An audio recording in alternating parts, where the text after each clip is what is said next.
ताडोबा अभयारण्यापासून अगदी एक 8 किलोमीटरच्या अंतरावरती कांसा म्हणून एक छोटंसं गाव आहे. त्या गावामध्ये शेतकरी कुटुंबात माझी सुरुवात झाली. गडचिरोली जिल्ह्यामध्ये माझ्या वडिलांना MSCBमध्ये काम असल्यामुळे तिथे आम्ही शिफ्ट झालो आणि 7 ते 10व्या वर्गापर्यंत शिक्षण मार्कंडा गडचिरोली डिस्ट्रिक्ट इथे झालं. आर्थिक परिस्थिती नसताना सुद्धा पण माझ्या आईचा एक स्वभाव होता की तिला बचत करण्याचा. तर तिच्या बचती RD ती काढायची नेहमी 100 रुपये 200 रुपये त्या तिच्या बचती म्हणून आम्हाला इंजिनिअरिंगचं शिक्षण घेता आलं. बाबांना भेटल्यानंतर असं वाटलं, त्यांचा आशीर्वाद घेतल्यानंतर वाटलं बाबा आमटेंना की आपण पण काहीतरी समाजासाठी केलं पाहिजे, मोठं केलं पाहिजे. तर त्या दृष्टिकोनातून नंतर मग आपण काहीतरी केलं पाहिजे, समाजाची सेवा केली पाहिजे. तर त्यांनी वेगळी सेवा केली, त्यांच्या एवढं तर मी करू शकत नाही, ही बिग पर्सनॅलिटी. पण मला काहीतरी करावं म्हणून मी एक व्यवसायाकडे वळण्याचा जो निर्णय त्यावेळेस घेतला, त्याचं नंतर कालांतराने मी त्याला जमिनीवरती त्या गोष्टीला आणू शकलो.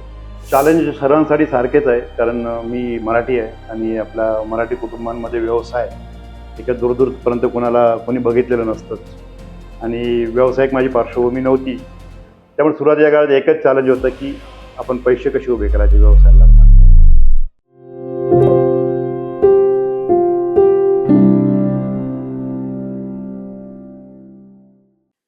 नमस्कार मित्रांनो, मी मुकुंद अवसरमल. स्वागत आहे तुमचं आमच्या पॉडकास्ट चॅनलमध्ये, ज्याचं नाव आहे मुक्काम पोस्ट ॲट संभाषण. आज आपण भेटणार आहोत पुण्यातले सुप्रसिद्ध उद्योजक किशोरजी टोंगे, ज्यांनी त्यांच्या कर्तृत्वाने त्यांच्या व्यवसायाचे नाव पुण्यात नाही, महाराष्ट्रात नाही, भारतात नाही, तर जगाच्या वेगळ्या उंचीपर्यंत नेलेलं आहे. नमस्कार सर, स्वागत आहे तुमच्या आमच्या पॉडकास्ट चॅनलमध्ये.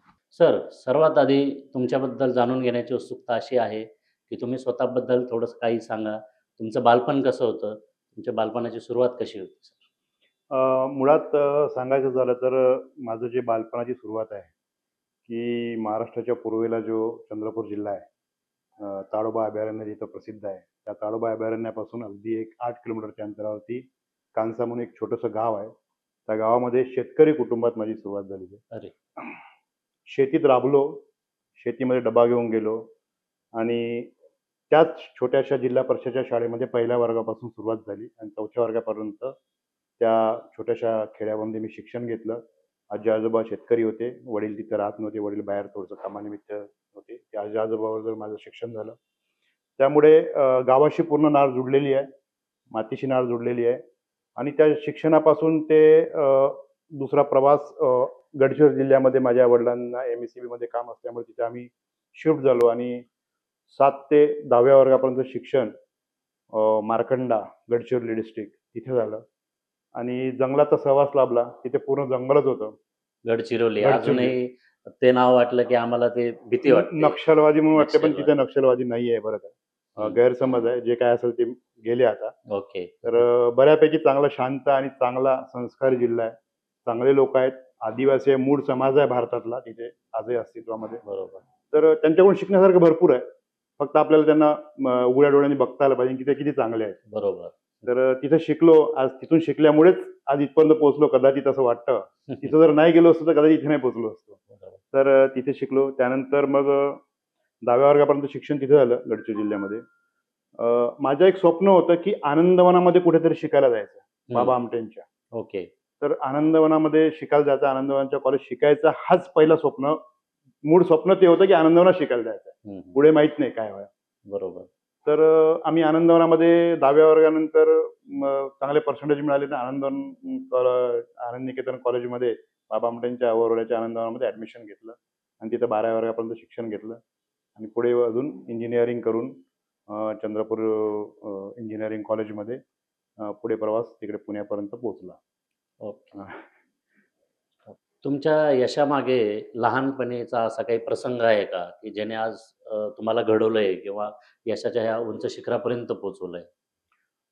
एक प्रसंग आहे. मी तुम्हाला जसं मगाशी सांगितलं की मी आनंदवनमध्ये शिकायला गेलो. त्यानंतर आनंद निकेतनमध्ये नर्मदा सरोवराचं आंदोलन संपून बाबा वापस आले होते 7 वर्षानंतर. तर बाबांना भेटल्यानंतर असं वाटलं, त्यांचा आशीर्वाद घेतल्यानंतर वाटलं बाबा आमटेंना की आपण पण काहीतरी समाजासाठी केलं पाहिजे, मोठं केलं पाहिजे. तर त्या दृष्टिकोनातून नंतर मग आपण काहीतरी केलं पाहिजे, समाजाची सेवा केली पाहिजे. तर त्यांनी वेगळी सेवा केली, त्यांच्या एवढं तर मी करू शकत नाही. He is very big personality. पण मला काहीतरी करावं म्हणून मी एक व्यवसायाकडे वळण्याचा जो निर्णय त्यावेळेस घेतला, त्याचं नंतर कालांतराने मी त्याला जमिनीवरती त्या गोष्टीला आणू शकलो. तो एक प्रसंग होता, जिथून मला एक मोठं व्हायचं, आयुष्यामध्ये समाजासाठी काहीतरी करायचं, ज्यातून आपल्याला समाजासाठी लोकांना रोजगार देता येईल किंवा अशा पद्धतीची एक भावना त्यावेळेसच क्रिएट झाली होती. म्हणजे आपल्या भाषेत आपण असं म्हणू शकतो, की बाबा आमटे तुमचं स्फूर्तिस्थान होते नक्की त्यावेळेस. 100% बाबा आमटे स्फूर्तिस्थान होते. कारण आनंदवनात जे संस्कार, आयुष्य आणि माणूस म्हणून जगण्याची जी शिकवण मिळाली ना, ती आनंदवनामधून मिळाली. ओके. आजही आनंदवन सगळ्यांसाठी माणुसकीचं एक उत्तम उदाहरण आहे. पूर्ण महाराष्ट्रासाठी काय, भारतासाठी आणि जगासाठी सुद्धा. जगासाठी पण आहे. बरोबर. सर, तुमची आर्थिक आणि सामाजिक पार्श्वभूमी कशी होती आणि त्याचा तुमच्या या व्यवसायावर किती परिणाम झाला? मुळात आर्थिक परिस्थिती काही फार काही चांगली नव्हती. एक शेतकरी कुटुंबात जन्मलेला मी मुलगा आहे. शेतकऱ्याची जी परिस्थिती 20, 25, 30 वर्षा अगोदर जी होती महाराष्ट्रामध्ये, ती माझी परिस्थिती होती. 2 टाईम खायला पोटभर होतं. पण फार काही पैसे शिकायला किंवा बरोबर. फार काही मोठं तिथून करण्यासारखं असं काही नव्हतं. हं. सामान्य खेडेगावातून एक खेड्यातल्या ज्या जिल्हा परिषद शाळा आहेत, तिथून शिक्षण घेत आम्ही पुढे आलेलो आहोत. आर्थिक परिस्थिती नसताना सुद्धा पण माझ्या आईचा एक स्वभाव होता, की तिला बचत करण्याचा. तर तिच्या बचतीतून आर-डी ती काढायची नेहमी ₹100, ₹200, ₹100 अशा. त्या तिच्या बचतीमधून आम्हाला इंजिनिअरिंगचं शिक्षण घेता आलं. वाह! हुशारी होती, बुद्धी होती, परंतु तिने पैसे उपलब्ध करून दिल्यामुळे शिक्षण घेता आलं. वडिलांनी ती मेहनत केली असणार, पण वडिलांनी दिलेले पैसे तिने बचत केले म्हणून आम्हाला बरोबर. शिक्षण घेता आलं. तर त्या शिक्षणामुळे आम्ही आज इथपर्यंत पोहोचलो. शिक्षण जर नाही घेता आलं असतं, तर इथपर्यंत पोहोचलो नव्हतो. म्हणून आर्थिक परिस्थिती कशी जरी असली, पण शिक्षण हे फार महत्त्वाचं आहे. बरोबर. सो शिक्षणच माणसाला मोठं करू शकते. हा त्यातला एक जो मला समजलेला गुणधर्म आहे, की शिक्षणाशिवाय दुसरा कुठला पर्याय नाही, परिस्थिती बदलायची असेल तर. परिस्थिती बदलायची असेल तर शिक्षण आणि आर्थिक परिस्थिती किती बिकट असली, हां. तरी सुद्धा माणूस कुठेही पोहोचू शकतो. त्याचं उत्तम उदाहरण म्हणजे किशोर टोंगे सर. सर, लहानपणी तुम्हाला असं कधी वाटलं, की तुम्ही आज पुण्यामध्ये स्वतःची मॅन्युफॅक्चरिंग कंपनी चालू कराल? नाही, असं कधी स्वप्नातही विचार केलेला नव्हता. पण काहीतरी करायचं होतं आणि जे काही सहकार्य मिळत गेलं, योगायोग घडत गेला आणि जी चांगली माणसं मिळत गेली, त्यामुळे यशस्वी झाला. अदरवाईज काही मनामध्ये घडलेलं नाही. काहीच काहीच नव्हतं. अच्छा, अच्छा. स्पर्श इलेक्ट्रॉनिक्स प्रायव्हेट लिमिटेड हा व्यवसाय सुरू करण्यामागे काही उद्देश होता का? खरं सांगायचं तर मुकुंद, मी इथं आल्यानंतर पुण्याला मी काही वर्ष नोकरी केली, जॉब केला एका एम-एन-सी कंपनीमध्ये, एल-जी इलेक्ट्रॉनिक्स सारख्या. आणि तिथं शिकल्यानंतर असं वाटलं, की आपणही काहीतरी सुरुवात केली पाहिजे. म्हणून अकस्मात तो मी जॉब सोडला, रिझाइन केलं. खरं सांगा तर वैशाली, माझी मिसेस माझ्या पाठीशी होती खंबीरपणे. घरीसुद्धा सांगितलं नाही मी नोकरी सोडली. कारण तिच्या वडिलांनी लग्न केलं होतं माझ्यासोबत. मी मुलगी दिली होती, की हं. नोकरीवर चांगली आहे म्हणून. बरोबर. आजही आहे, आज हां, आहे तर मी की नोकरी सोडली असती, त्यांना सांगितलं असतं, तर मला अजून नोकरीवर जावं लागलं असतं. मी ऐकत वर्षभर कोणाला डिस्क्लोज तुमचे केलं. फादर इन लॉ सासरे ऐकत असतील तर ऐकत असतील तर तर त्यामुळे मग असं वाटलं, की आता नोकरी तर सोडली आहे, काहीतरी करायचं. पण अगोदर तुम्हाला सांगितल्याप्रमाणे समाजासाठी काहीतरी करायचं हे स्वप्न होतं. ओके. म्हटलं पहिल्यांदा आपण सुरुवात करावी एका छोट्याशा कंपनीची. आणि सुरुवातीला तुम्हाला माहिती आहे, तुम्ही त्याचे साक्षीदार आहेत. आणि माझ्या वाईफच्या पाठबळामुळे आणि बाकीच्या सगळ्या मित्रांच्या पाठबळामुळे मी एक कंपनी चालू करू शकलो. तिचा पाया मी रचला आणि ती एक छोट्याशा एका 200 स्क्वेअर फुटाच्या जागेमधून सुरुवात झाली. आज ती आणि अ, किती स्क्वेअर फूटपर्यंत पोहोचलेली आहे सर? आता तुम्ही इनॉग्रेशनला आला होता आणि खरं सांगायचं म्हणजे आज 27,000 स्क्वेअर फीट पर्यंत ती पोहोचलेली आहे. एक मोठा प्लांट तयार झालेला आहे आणि त्या प्लांटमध्ये जवळपास नाही म्हटलं तरी 200 पेक्षा जास्त कामगार आज काम करत आहे. आणि हे खरंच माझ्यासाठी तर अभिमानाची गोष्ट आहे. 200 स्क्वेअर फूटपासनं ते 200 कामगारांपर्यंत आणि 27,000 स्क्वेअर फूटपर्यंत हा प्रवास पोहोचलेला आहे. आणि जसं म्हणतात ना, प्रत्येक यशस्वी माणसाच्या मागे एक स्त्री असते. तसंच मॅडमचाही तुम्हाला तेवढा सहभाग तेवढाच भेटलेला आहे. सहभाग मिळालेला आहे. सर, व्यवसाय सुरू करायच्या वेळेस सुरुवातीच्या काळामध्ये सर्वात कठीण चॅलेंज असं काय होतं? अ, आता चॅलेंज सर्वांसाठी सारखेच आहे. कारण मी मराठी आहे आणि आपल्या मराठी कुटुंबांमध्ये व्यवसाय एका दूरपर्यंत कोणी बघितलेलं नसतंच. आणि व्यावसायिक माझी पार्श्वभूमी नव्हती. त्यामुळे सुरुवातीच्या काळात एकच चॅलेंज होतं, की आपण पैसे कसे उभे करायचे व्यवसायाला लागणार. हम्म, हम्म. कारण पगारावरती ते काम करून ते शक्य नव्हतं सगळं करणं. तर पैसे कसे उभे करायचे हे चॅलेंज होतं. पण सर्व मित्रां जे काही आपल्याला फ्रेंड सर्कल लाभलेलं होतं, त्या फ्रेंड सर्कलच्या माध्यमातून मला ते शक्य झालं आणि मी स्टेप बाय स्टेप काही बँकर्सनी सुद्धा सहकार्य केलं. त्यामुळे ते चॅलेंज मी ओव्हरकम करू शकलो आणि आज ते चॅलेंज वाटत नाही. It's just play game now for the business. Sir, असा एखादा दिवस किंवा असा एखादा कठीण काळ होता का की ज्यावेळी मनात तुम्हाला अशी भावना आली की आता पुढे जाणं फार कठीण आहे? हो, मी व्यवसाय सुरू केला आणि वर्ष दीड वर्षामध्ये कोणीही भेटत नव्हतं की काय करायचं आणि एक दोन क्लायंटसाठी मी मटेरियल वगैरे सगळं घेऊन आलो आणि ते सगळं स्टकअप झालं आणि दीड वर्षातच व्यवसाय सुरू केला. दीड वर्षातच मला असं फील झालं की बाबा मी चुकीचा निर्णय घेतलेला आहे आणि वाटलं की आता हे सगळं सोडून कुठतरी तपश्चर्या करायला गेलं पाहिजे. हिमालयामध्ये. म्हणजे आत्मपरीक्षण करायला गेलं पाहिजे. राईट. तर आपण काही चुकलो का, आपण निर्णय चुकीचा घेतला का, असं फील 100% आलाय आणि वाटलं की बाबा इथून आता पुढे जाणं डिफिकल्ट आहे. त्यामुळे मला असं सांगायचं आहे की व्यवसाय सुरू करताना तो 3-4 वर्षापर्यंत सस्टेन करून ठेवणं हे एक मोठं चॅलेंज असते प्रत्येक व्यावसायिकासाठी. तेव्हाच तो पुढे आपण कंटिन्यू करू शकतो.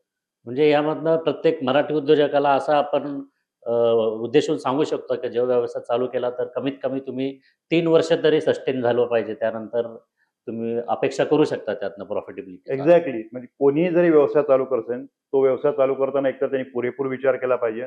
दुसरी गोष्ट, त्यांनी काय केलं पाहिजे की तो व्यवसाय मी कसा 1000 दिवसापर्यंत कमीत कमी सस्टेन करू शकतो, तरच तो व्यवसाय पुढे कंटिन्यू होतो. अदरवाईज सुरू केला, परत 2 वर्षात बंद केला, परत दुसरा व्यवसाय सुरू केला, याला काही अर्थ नसतो. एका गोष्टीवरती टिकून राहून ती गोष्ट सातत्यानं जर केली तर त्यामध्ये यश 100% मिळतं. सर, स्पर्श इलेक्ट्रॉनिक्स आज कोणत्या इंडस्ट्रीमध्ये काम करते?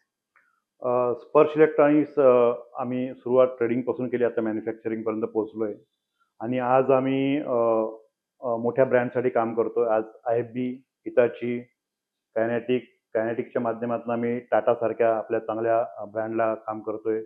महिंद्रासाठी काम करतोय. आम्ही TVS मोटरसाठी काम करतोय. सो आज देशातल्या चांगल्या ब्रँडसाठी आम्ही काम करतोय. दुसरी गोष्ट, स्पर्श इलेक्ट्रॉनिक्सच्या माध्यमातून आम्ही जगामध्ये एक्सपोर्ट सुद्धा करतोय. आम्ही वायरिंग हार्नेस US ला, युरोपला, इटलीला आम्ही एक्सपोर्ट केलेले आहे. आम्ही आत्ता एक्सपोर्ट करतोय.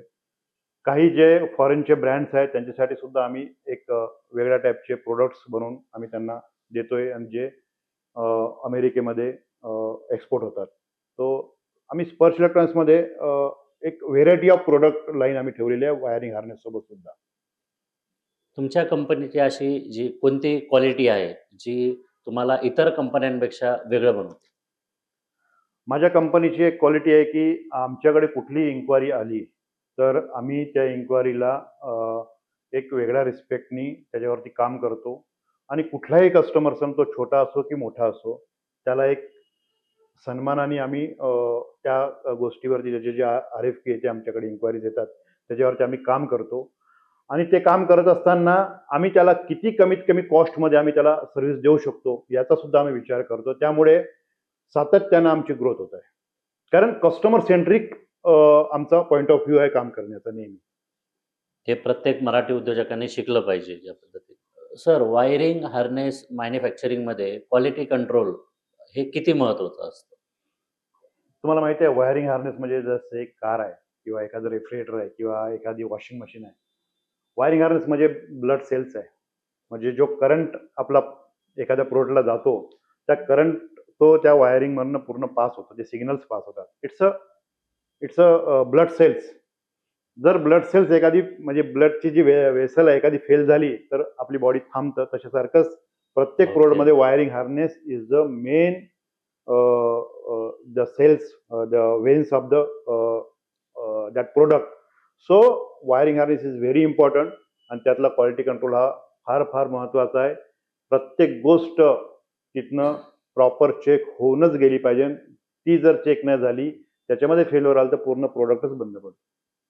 हो, So तर it's त्या very important for any product. Right now, electronics products are the vehicle product. Wiring harness is the most important in त्याच्यामध्ये that. क्वालिटीमध्ये काही कॉम्प्रोमाइज करता येत कुठेही नाही. कॉम्प्रोमाइज नाही, कुठेही एखादा लिकेज चालत नाही. सो स्ट्रिंजंट कंट्रोल पाहिजे. ओके. सर, एका प्रॉडक्टचा प्रवास हा डिझाईनपासून फायनल डिलिव्हरीपर्यंत कसा असतो? ते जरा सोप्या भाषेत सांगू शकाल का? ॲक्च्युअली सांगायचं म्हणजे आता आमची जी कंपनी आहे ती वायरिंग हार्नेस मॅन्युफॅक्चरिंग सेटअप आहे, असेंबलिंग सेटअप आहे. तर कस्टमरकडनं एखादी RFQ आली म्हणजे रिक्वेस्ट फॉर कोटेशन्स आलं, की त्यानंतर आम्ही ती ड्रॉइंग रीड करतो. आमची जी डिझाइन टीम आहे, ती ड्रॉइंग्सला पूर्णपणे नोट डाउन करतात, की त्यामध्ये कुठले-कुठले पार्ट लागलेले आहे, कुठल्या स्पेसिफिकेशनची केबल आहे, कुठल्या स्पेसिफिकेशनचे कनेक्टर आहे, कुठल्या स्पेसिफिकेशनचे टर्मिनल आहे. हे सगळे नोट डाउन करून त्याला अरेंज करतात. त्यानंतर ते डिझाइन करतात. ते सॅम्पल प्रिपरेशन होतं. सॅम्पल प्रिपरेशन होतं, त्याची टेस्टिंग होते. माझ्याकडे इन हाऊस टेस्टिंग होते. प्रत्येक पार्टचं मटेरियलचं स्पेसिफिकेशन किंवा त्याचे जे काही कॅरेक्टरिस्टिक्स आहेत ती चेक केली जाते. ती चेक केल्यानंतर आम्ही सॅम्पल प्रिपेअर करून कस्टमरकडे सॅम्पल सबमिट करतो with the due quality test of in house. Our in house testing आम्ही करून कस्टमरकडे सबमिट केल्यानंतर कस्टमर परत त्याला व्हॅलिडेट करतं. कस्टमरचं व्हॅलिडेशन झाल्यानंतर ती सॅम्पल एक पीस अप्रूव्हल झाल्यानंतर परत पुन्हा एक 100-200 पीसचा आपण एक ट्रायल लॉट अरेंज होतं. त्याचं ॲनालिसिस केलं जातं आणि त्यानंतर तो पुढे जाऊन प्रोडक्ट आपला प्रोडक्शनाइज होतो. म्हणजे अशा पद्धतीने एक स्टेप बाय स्टेप एक 4 ते 5 स्टेपमध्ये तो प्रोडक्ट व्हॅलिडेट होतो. ओके. सर, ही जी नवीन एआय आर्टिफिशियल इंटेलिजन्स आहे, यामुळे डिझाईनमध्ये किती मदत होती आहे? तुम्हाला सांगायचं म्हणजे आज आर्टिफिशियल इंटेलिजन्सनी बऱ्याच ठिकाणी एक मिरॅकलस बदल केलेला आहे आणि वायरिंग हार्नेस इंडस्ट्रीसुद्धा त्यासाठी काही अ, अलिप्त राहिलेली नाही. याच्यामध्ये सुद्धा एआयचे बरेचसे टूल्स आलेले आहेत, ज्याच्यामध्ये जर माझ्याकडे आलेली ड्रॉइंग जर मी एआयला फीड केली, तर सगळ्याचा सगळा डाटा मला एक 15 मिनिटामध्ये मला एक त्याचं बीओएम तयार होऊन माझ्या इंजिनियरला मिळतं. म्हणजे एक इंजिनियर जो दिवसभर काम करतो, तो काम एआयमुळे 15 मिनिटात होऊ शकतो. Okay. Time saving. Time saving, but that wave is coming now. It's not yet hit in Indian industry, but it is coming, so we are prepared for that. Okay. म्हणजे वेळेनुसार स्वतःला तुम्ही अपडेट केलं पाहिजे, तरच तुम्ही व्यवसायामध्ये सर्व्हाईव्ह करू शकाल. नवीन येणारी टेक्नॉलॉजी जर अडॉप्ट केली तर सस्टेनेबिलिटी आहे, अदरवाईज तुम्ही त्यामधनं बाहेर पडणार. ओके. पर्स इलेक्ट्रॉनिक्समध्ये आज जी 200+ टीम आहे, ही चांगली टीम तयार करण्यामागचं तुमचं सिक्रेट काय आहे? चांगली टीम तयार करण्यामागचं मागचं सिक्रेट म्हणण्यापेक्षा आपण जर जे आपल्याकडे लोकं काम करतात त्यांच्यावरती विश्वास ठेवला आणि आपण त्यांना शिकवण्याचा प्रयत्न केला किंवा डिलिव्हर करण्याचा प्रयत्न केला किंवा त्यांना ओनरशिप दिली. जर आपल्याकडे काम करणारी जे काही टीम आहे त्यांना ओनरशिप दिली तर ते सगळ्यात चांगलं काम करतात. म्हणजे you should make them feel की this is your organization, you are working for yourself through this organization, not for me. तुमच्यासाठी तुम्ही काम करता, माझ्यासाठी नाही. बरोबर, बरोबर. तर ही जर भावना निर्माण झाली की टीम आपोआप काम करणार. म्हणजे तुम्ही त्यांचे बॉस न होता, तुम्ही त्यांचे लीडर व्हा आणि त्यांना येस, गाईड करा येस. आणि त्यांच्यावर जबाबदारी टाका. त्यांच्यामध्ये ही भावना निर्माण झाली की ही कंपनी माझी आहे आणि ही माझ्या कंपनीसाठी मी काम करतो. हे चांगली टीम करण्याचं मेजर सिक्रेट येस, आहे. येस. तुमच्यासाठी सक्सेसची खरी व्याख्या काय आहे? मुकुंद, तुम्हाला ह्या प्रश्नाचं मला खरं उत्तर द्यायचं म्हणजे काय सांगू का? माझ्यासाठी यश म्हणजे फार खूप जास्त अमाउंट पैसे माझ्या बँक अकाउंटला आले पाहिजे हे नाही आहे. माझ्यासाठी यश म्हणजे मला उद्या 10,000 लोकांना काम द्यायचं आहे. This is what the success I want. आपल्यामुळे दुसऱ्यांचे घरं चालले पाहिजे. माझ्यामुळे आज 200 लोकांचे घरं चालताय. उद्या चालून माझ्या एका इंडस्ट्रीच्या प्रवासामुळे 10,000 लोक जर माझ्या मार्फत रोजगार मिळत असेल तर हे माझ्यासाठी खूप मोठे यश आहे आणि ते मला स्वप्न पूर्ण करायचं आहे. ही सक्सेसची खरी व्याख्या Yes. तुमच्यासाठी. हो. मेक इन इंडियाबद्दल तुमचं काय मत आहे? तुम्हाला सांगायचं म्हणजे आज 10 वर्ष झाले मी आज इंडस्ट्रीमध्ये काम करतोय. तर मागच्या 5-6 वर्षामध्ये मेक इन इंडियाचा बऱ्यापैकी प्रभाव आहे भारतामध्ये आणि बरेचसे प्रोडक्ट आम्ही इंडिजिनियस करायला लागलो. एक उदाहरण सांगायचं की माझ्याकडे एक कॉईल बनतं मायक्रोवेव्हची, जी की इम्पोर्ट करायचे माझे कस्टमर. ती आम्ही इंडियामध्ये बनवली आणि असं आम्ही लोकली त्यांना सप्लाय करतो. असे बरेचसे product we are started making in India and exporting to the world other countries. माझ्या छोटी ऑर्गनायझेशन सुद्धा आम्ही हा प्रयत्न करतो. तो मेक इन इंडियाचा बऱ्यापैकी प्रभाव आहे आणि हे केलं पाहिजे. तेव्हाच आपण भारत हा विकसित देश भारत पाहिजे. देश बनवू शकतो. अदरवाईज विकसित देश होणं शक्य नाही. इम्पोर्ट करण्यापेक्षा एक्सपोर्ट करण्यावर जास्त भर एक्सपोर्ट द्या. करण्यावरती जास्त भर दिला पाहिजे. जास्तीत जास्त आपण services, product and other things आपण एक्सपोर्ट केले पाहिजे. बरोबर. सर, एक मराठी उद्योजक म्हणून जर नवीन तरुण, एखादा मराठी तरुण व्यवसायामध्ये उतरण्यासाठी इच्छुक असेल, तर त्याच्यासाठी आपल्यासारख्या अनुभवी सरांनी काय मार्गदर्शन करायला हवे? अ, मराठी तरुणांना माझं एकच सांगणं आहे, की तुम्ही अगोदर आपण शेतकरी होतो.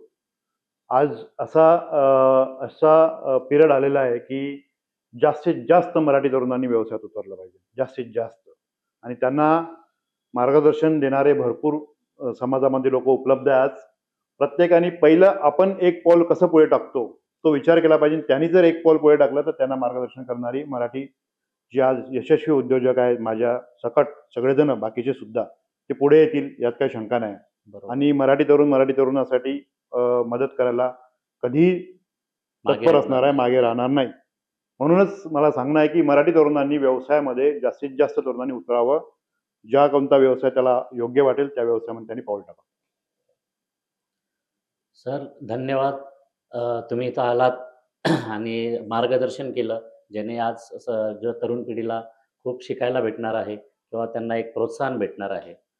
तर हे आहेत मिस्टर किशोर डोंगे, ज्यांनी आज आपल्याला येऊन खूप धन्यवाद. छानपैकी मार्गदर्शन मला केलं. ही संधी दिल्याबद्दल खूप खूप तुमचे आभार. आमच्या पॉडकास्ट चॅनलला लाईक करा, सबस्क्राईब करा आणि शेअर करा, ज्याचं नाव आहे मुक्काम पोस्ट ॲट संभाषण.